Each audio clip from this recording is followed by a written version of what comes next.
Hello dear students, I am Mr. Amol Handore, working as an assistant professor at Department of Zoology, KTHM College, Nasik. I welcome you for this next lecture of the subject Fundamental of Systematics. In today's lecture, we are going to deal with chapter number 5, that is Kingdoms of Life, and topic of today's discussion will be Introduction to the 5 Kingdom Classification System, which was proposed by Robert H. Whittaker. So let's take a brief recap of previous lecture.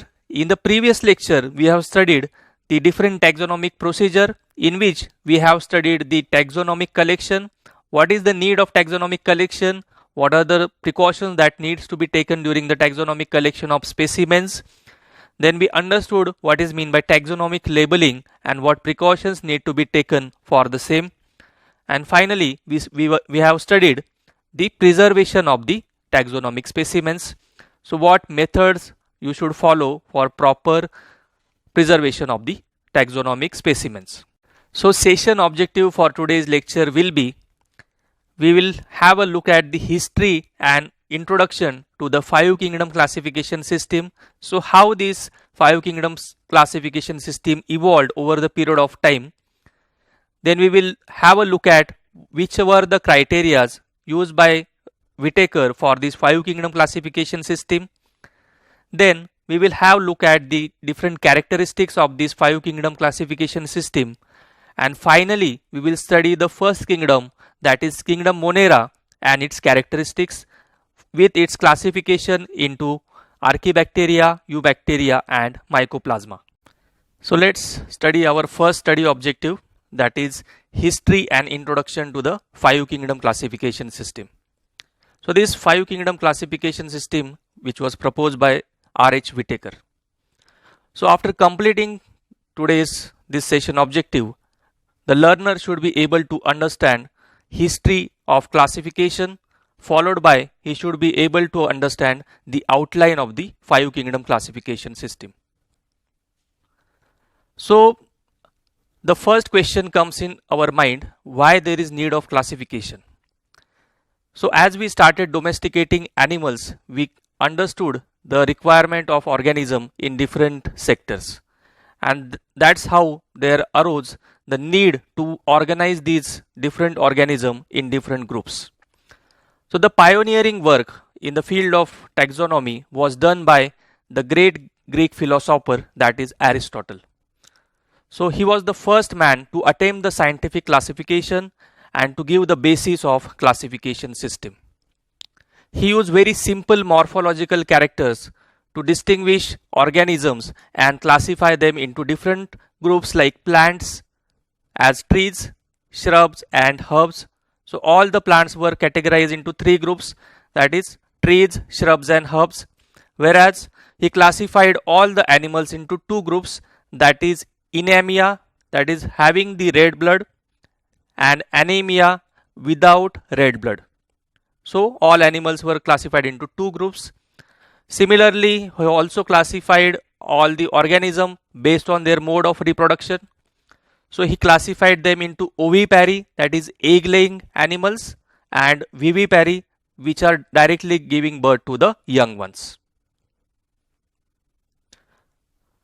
Now the second major contribution to the history of taxonomy was given by the great philosopher and taxonomist, that is Carolus Linnaeus. So Carolus Linnaeus is also referred to as father of taxonomy. He has published a book, Systema Naturae, in which he has given the 2 kingdom classification system. So this was the first proposed system of classification for classifying all the living organisms.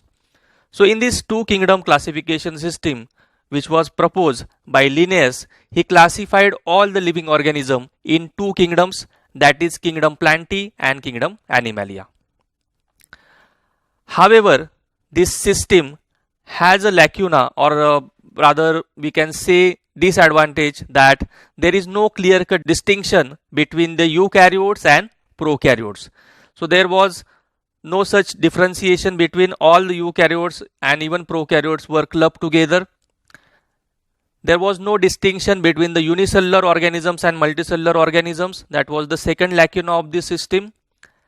And thirdly, all the photosynthetic organisms and non-photosynthetic organisms were clubbed together. So these were the three demerits, we can say, of the two kingdom system which was proposed by Carolus Linnaeus.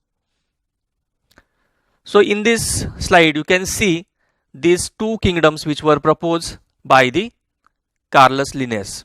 So the first kingdom he named it as Kingdom Plantae, which includes bacteria, mycoplasma, fungi and photosynthetic plants. So the only criteria which was selected by Carolus Linnaeus was presence or absence of the cell wall. So the all cell wall possessing organism, they were clubbed together into a single kingdom, that is Kingdom Plantae, and all the organisms which lack cell wall, they were clubbed into the second kingdom, that is your Kingdom Animalia. So the second kingdom, that is Kingdom Animalia, includes all the unicellular and multicellular animals. Now we come to the next system. So since this system has so many lacunae and even new organisms were discovered day by day, so there arose a need for a better system of classification. So a new system of classification, that is three kingdom classification system, was proposed by Ernst Haeckel in the year 1866. So according to this three kingdom classification system proposed by Haeckel, he classified all the organism into three kingdoms. So he added another kingdom, that is Kingdom Protista. So whatever lacuna or demerit of the Carolus Linnaeus system, he tried to overcome with addition of a new kingdom, that is Kingdom Protista.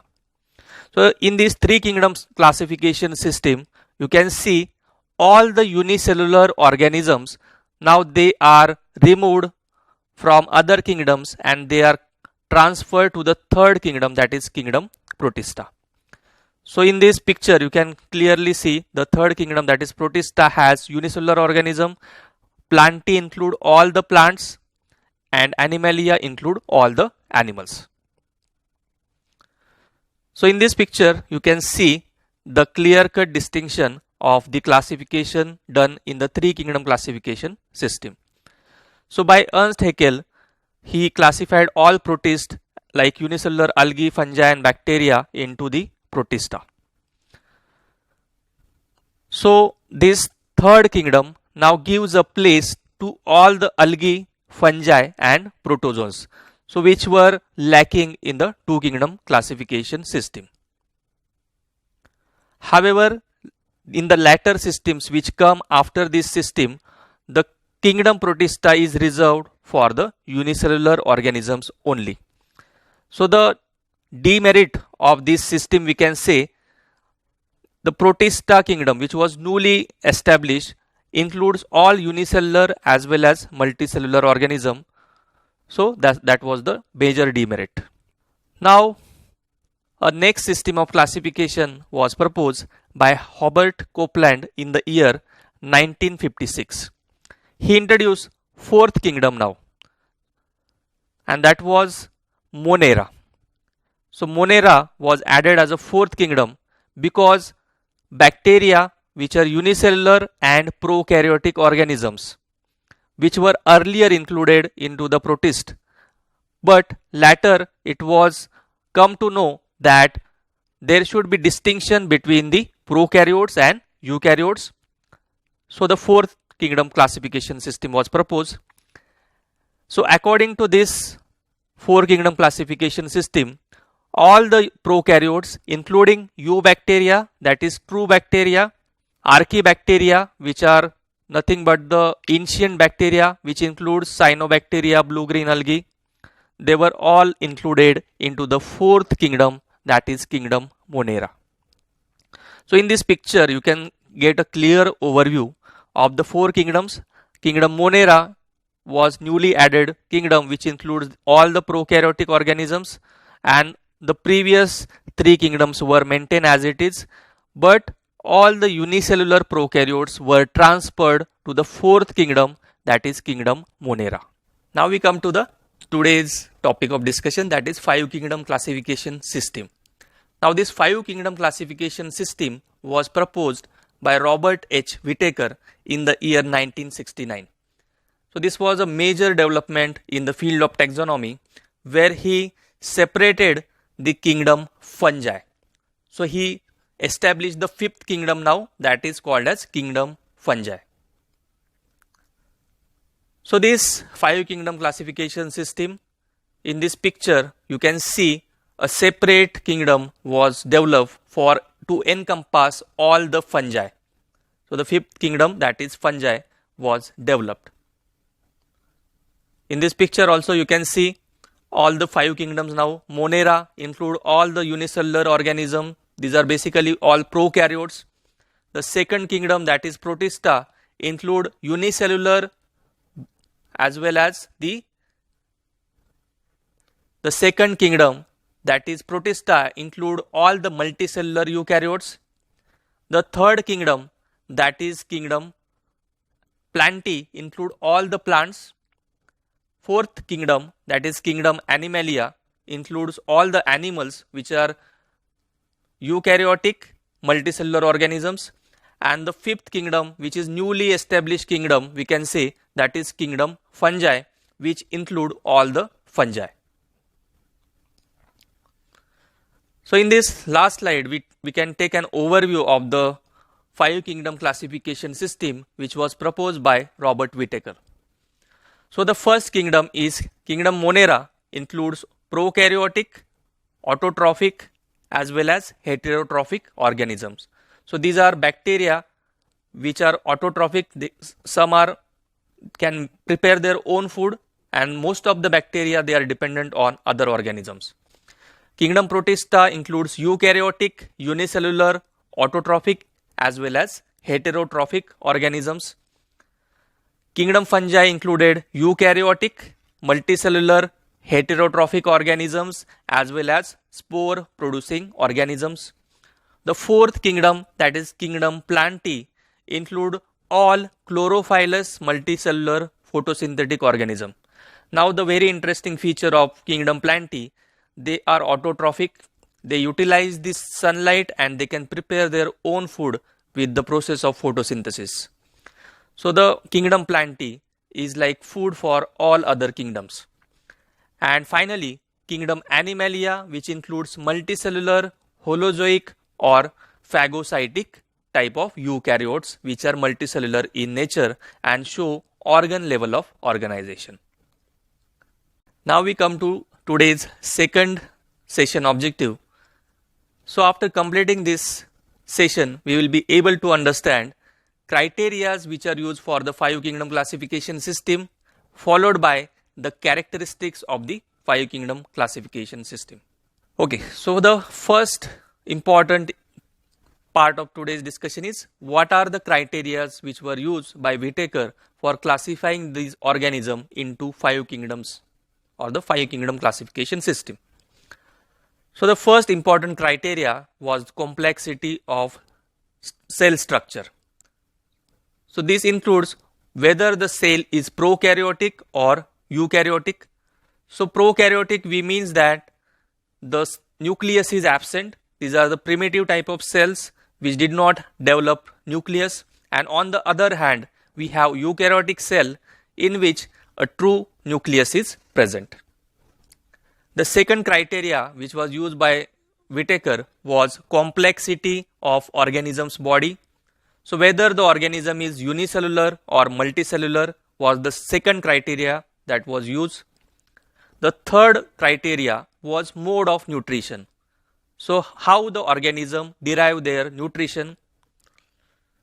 So based on these, organisms were classified or grouped into autotrophic, heterotrophic or ingestive mode of nutrition. Next important criteria was used, that is major economic role played by that particular organism. So we know that all organisms forming a food chain, they can be producers, they can be consumers, or they can act as a decomposers. So what is their ecological role as producers, consumers or decomposers were taken into consideration while classifying the organism into 5 kingdoms. And the last important criteria which was used by Whittaker was the phylogenetic relationship or evolutionary relationship. So whether this evolutionary relation is a simple type or it is a more complex type was also taken into consideration while classifying all the organisms into 5 kingdoms. Now we will see how the organisms were exactly classified using this chart. So all organisms were first classified into based on whether they are prokaryotes or eukaryotes. So all prokaryotes were clubbed together into a single kingdom, that is kingdom Monera.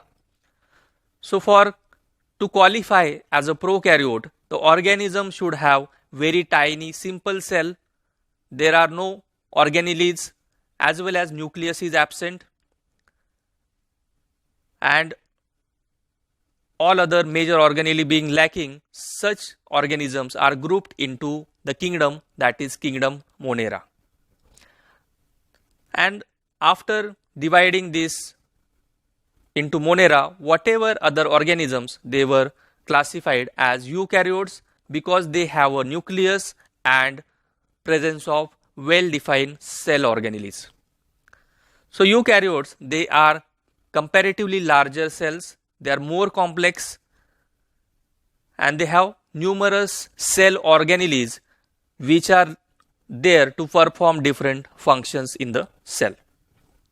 So they are basically doing different type of metabolic functions required for the cell. Now the second criteria was presence or absence of the cell wall.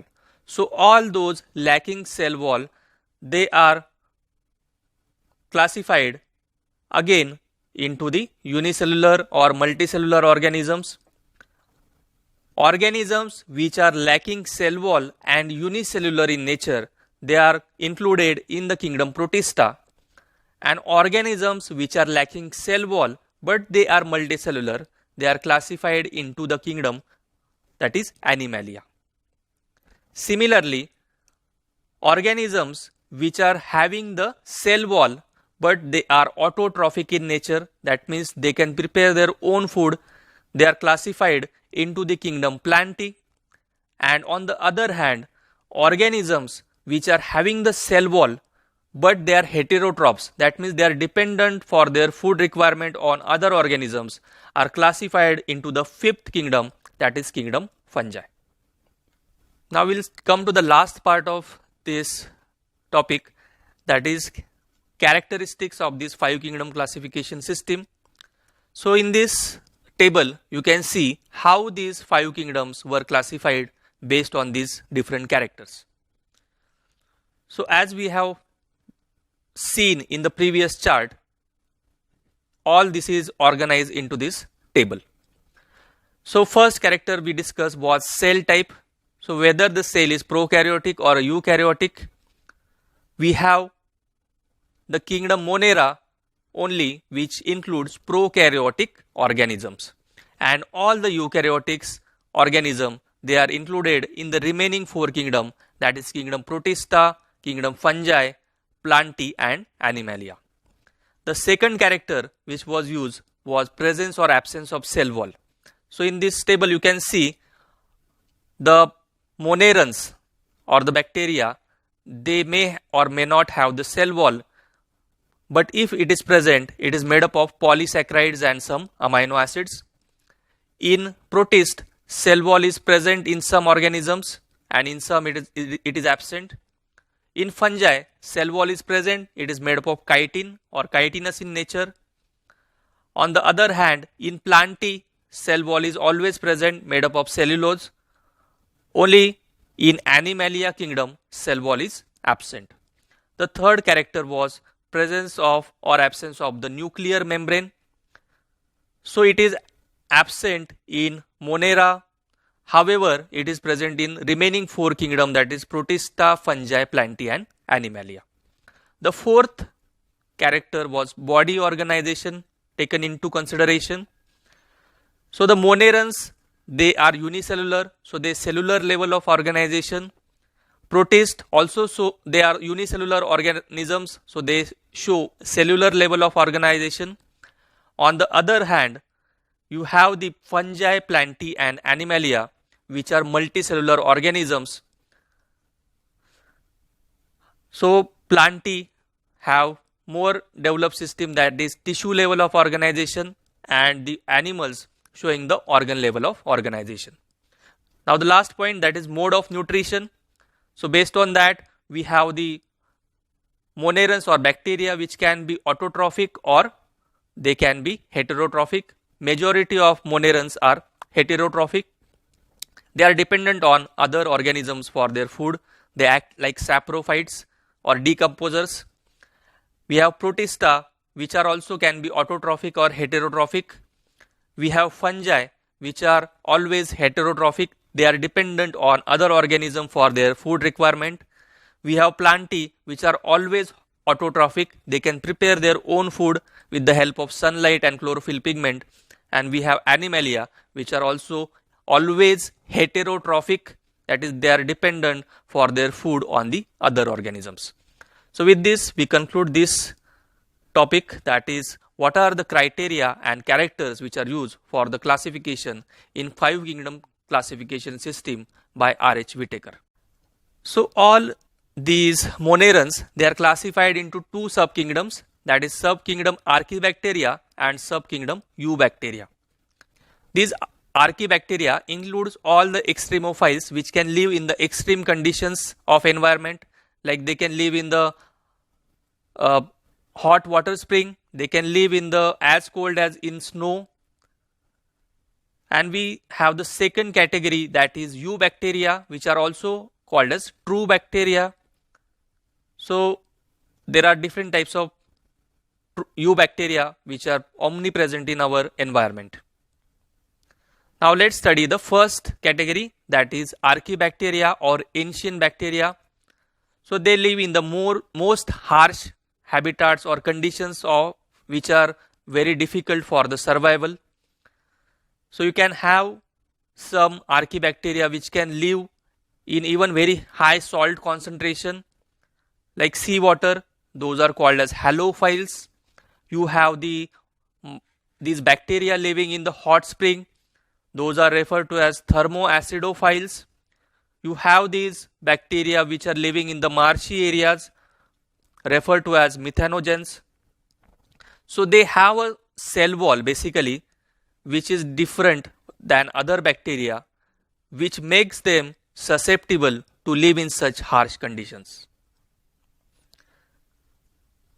Now we come to the second category of monerans, that is Eubacteria. So these Eubacteria, they are also called as true bacteria. They are characterized by presence of the rigid cell wall, and they have a single or multiple flagellum present on the cell for the movement or motility. Now this includes the heterotrophic bacteria. They are abundant. So most of the Eubacteria are the heterotrophs which are dependent on other organism for their food requirement. They basically act like saprophytes. So they feed on the dead and decaying matter. So that is their mode of nutrition. And if we see, some of them are pathogenic in nature. So most of the human diseases or even animal diseases are caused by this pathogenic type of bacteria. Finally, if we see the reproduction of these Eubacteria, it is mainly by fission process. So binary fission is the major mode of reproduction in these Eubacteria. Third group that is also considered along with these monerans is called as Mycoplasma. So Mycoplasma, they completely lack a cell wall. So they do not have cell wall in their cell structure. They are the smallest living cells known to the human beings. They can survive even without oxygen. So they are anaerobic in their mode. And many mycoplasmas are known to humankind to be pathogenic in nature to plants as well as animals. Now we can classify these monerans or bacteria even based on the shape of their cell. So they can be classified into 4 major groups. All the bacteria which have the spherical shape, they are called as coccus, or in plural we can call them as cocci. So in this picture you can see a typical coccus which is having a spherical shape. The second category is called as bacilli. So these bacilli are the rod shaped bacteria. So in this picture you can see they have a rod shape to their cell. The third type of bacteria based on their shape are the comma shaped bacteria, which is also referred to as vibrio or vibrium. So in this picture you can see a typical vibrio. And fourth category are the spiral shaped bacteria, which are also called as spirillum. So there is a assignment for you. You have to submit an assignment on explain the details about the criteria which are used and the characteristics of 5 kingdom classification system which was proposed by Whittaker. So you have to write a long answer question onto this, scan it in the form of PDF and upload it onto Google Classroom by 10th of November. We come to the summary of today's lecture. So in today's lecture, we have discussed history and introduction to the 5 kingdom classification system, followed by we have studied what are the criteria which are used by Whittaker for proposing this 5 kingdom classification system. Then we looked at the overall characteristics of this 5 kingdom classification system, and finally we have studied the first kingdom of this system, that is kingdom Monera, in which we studied the Archaebacteria, Eubacteria and Mycoplasmas. Finally we summed up with the different types of bacteria based on the shape of the cell. Now let's take a brief recap of the next lecture. So in next lecture we are going to deal with the remaining 4 kingdoms of this 5 kingdom system, in which we will study the kingdom Protista, followed by we will study the kingdom Fungi, and then we will study the kingdom Plantae and Animalia, what are the characteristics used for their classification, followed by the different types which are present in these 4 kingdoms.